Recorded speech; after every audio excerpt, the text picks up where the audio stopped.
Hello everyone.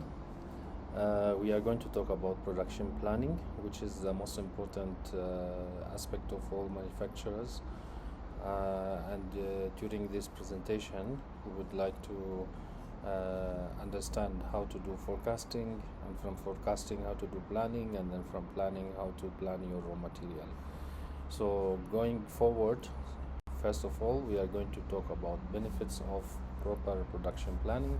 So if we do production planning, what are the benefits we are going to get?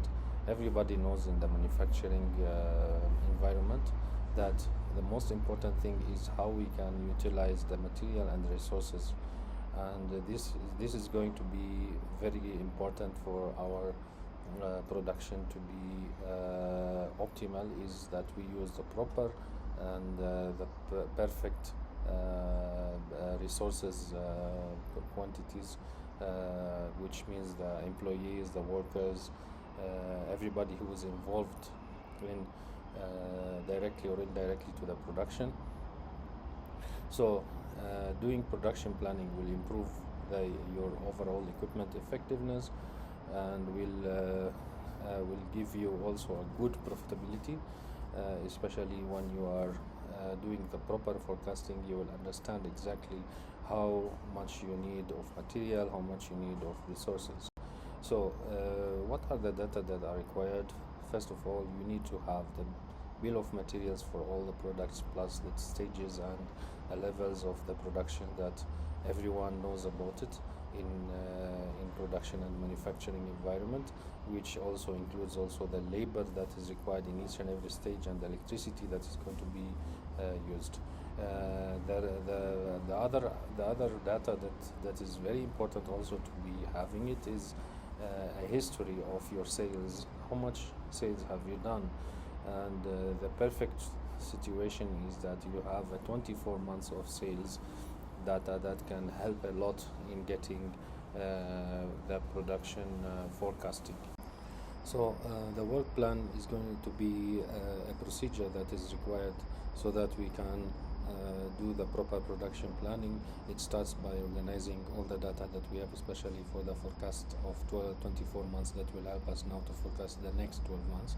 So we put all this into one place where we can calculate the three different types of forecasting that is well known in the manufacturing processes, and then after that we can generate also the historical forecast, which is also going to be used for also forecasting, because some of the forecasts methods requires also to be chosen as the best one through the error that is going to be calculated later on.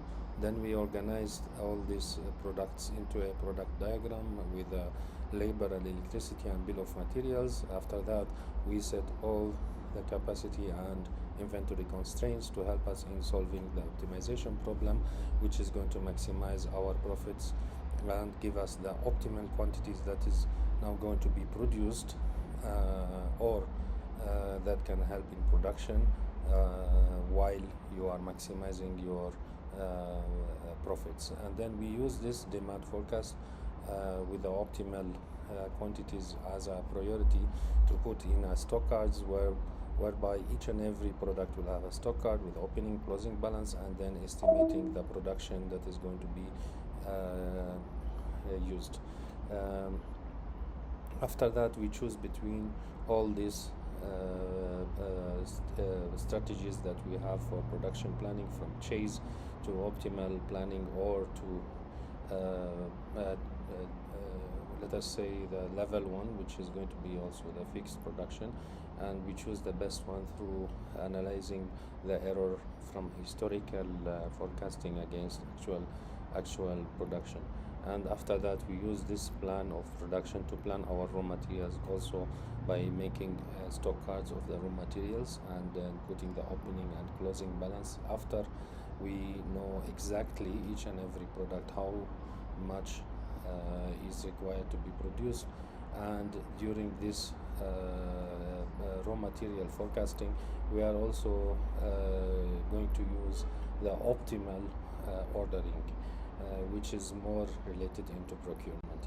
Now the forecasting methods, they are mostly known as three methods. They are trend, three periods moving average, and the seasonal production projection. So these three forecasting methods are mainly used for forecasting any of your production. We in each and every one we are going to explain what is the meaning and what are the formulas that are being used. So in the trend production, it is going to be using the techniques of linear trend production, which is having a formula of a straight line whereby we have to calculate the slope and the intercept and during a certain time.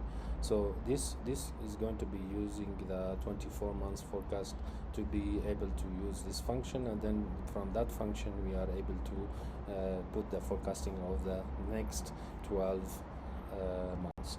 In the three periods moving average projection, we are going to choose a period of time that is required, that is going to be required. For example, if I'm doing a monthly projection, so we have to use the last 3 months projection, averaging it, and then saying that the next month is going to be the average of the last 3 months, and we move forward with that, estimating that each and every forecast that is going to be coming is going to also be as an actual production in the next period of time. So with the seasonal projection, we are going to use this trend forecast, and so that we can calculate the seasonal forecast. And this trend forecast also, it is going to be multiplied by the seasonal index. What is the seasonal index? It is the index which is now used for each and every period of time that we are going to be forecasting. For example, if we are doing monthly projection, so we are going to use the same month on the last 24 months to forecast the second 12 months. For example, if we are looking at January 2027, we are going to calculate the index for January 2025 with 2026. So it is going to be adding the actual sales of 2025 and 2026 during January over the total forecasting average of the whole 24 months will give you the seasonal index. And of course, the trend, which we have already mentioned before, is calculated with a linear straight line that is now going to be used in the same formula. So how we are going to be using the proper forecasting? So the best is by comparing the historical forecast with the actual for sales. So when we compare it, we can calculate the mean absolute deviation, and this is going to be giving us also the mean absolute deviation, percentage deviation, and from the percentage we can choose the lowest percentage to choose the best forecast. And this is also going to be calculated in the next to be explained in the next slide. So how we can calculate this is there is a formula which is going to be comparing the actual with the forecast in the last 24 months. So if we have the actual and the forecast calculated in the last 24 months, we can do the deviation, and then we can say, okay, which is having the least error, and this is now what is going to be used as the best forecast. And this also can be varied between the items. Some items they can be maybe having the best as seasonal. Some items they are stable, they can have maybe the best as moving average, or some of them they can be increasing or decreasing. So we have to be very careful when choosing the best forecasting. And of course, that one also depends on a company which is stable and having these products has been produced for the last 24 months. Now coming to the next slide, which is talking about now the plan. So when we want to do the aggregate production plan, the combined production plan, we are going to create a stock cards for all each and every item, and then from that stock card we have opening and closing balance, and then we are going to estimate and put according to the forecast that is now being chosen.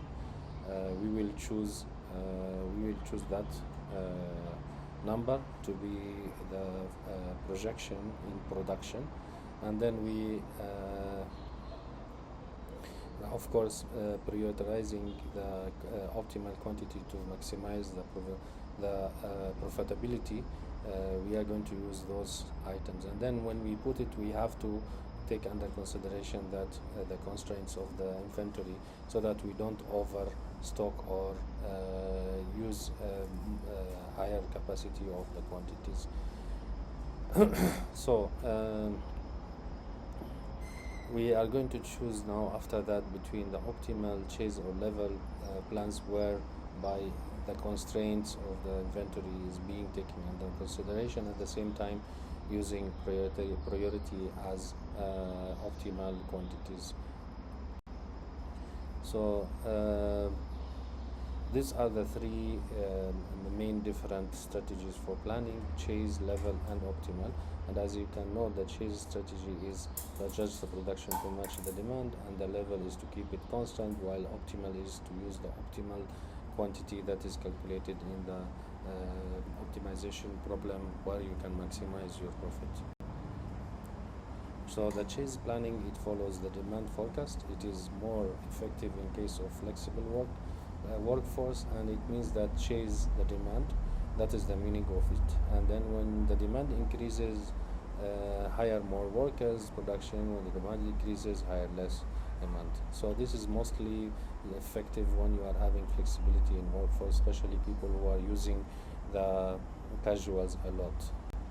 So for the level planning strategy, the level strategy keeps the production and workforce levels to be constant, and this is more applicable if you have a lot of permanent workers, and you cannot be flexible with resources. So this one is more important when you have permanent workers, and it is going to be used when your demand is low, the excess production goes to inventory, and when it is high, inventory is used to satisfy the customers. So this is how we are going to use. And then when using the optimal planning, it uses the optimal strategy, which is going to use optimal quantities to make the profits more and more maximized. And when the demand is fluctuating moderately, the company wants both flexibility and stability. So in that case, also we have to take under consideration that we are not very flexible with the resources. At the same time, we want more profits, and we are looking at cost as the main concept. So planning the required materials is now the last stage of your planning. So you are going to use the planned quantities, and then you are going to calculate required materials from the BOMs, and then you create the stock cards, as we say before, for each and every raw material. And from these stock cards, you can know opening and closing balance, and then you can know exactly how much you need of each and every product. So to be more and more optimal on calculating the quantities required for the raw material, the best way is to use the EOQ and POQ. What is EOQ? Is the economical order quantities, and POQ is the period order quantities. Means that we want to know, depending on each and every raw material, what is the annual demand per year, the ordering cost, how much, and even the holding cost, because everybody is having his own raw material stores, and he needs always to optimize the inventory by putting the best quantities that you have. So you can get the EOQ through this formula presented here, and then from EOQ you can know exactly how much should I order to cover the demand for specific number of periods. For example, if I want to know what is the best of ordering a certain item, is by producing the POQ, which is going to tell us the period of time that is required each and every time we are calculating. Of course, all these are theories and formulas that needs to be implemented on maybe either Excel sheets or putting the real data, so that we can understand it better. Thank you very much, and we hope that this is going to be very helpful for all the manufacturers to start now optimizing planning. Thank you very much.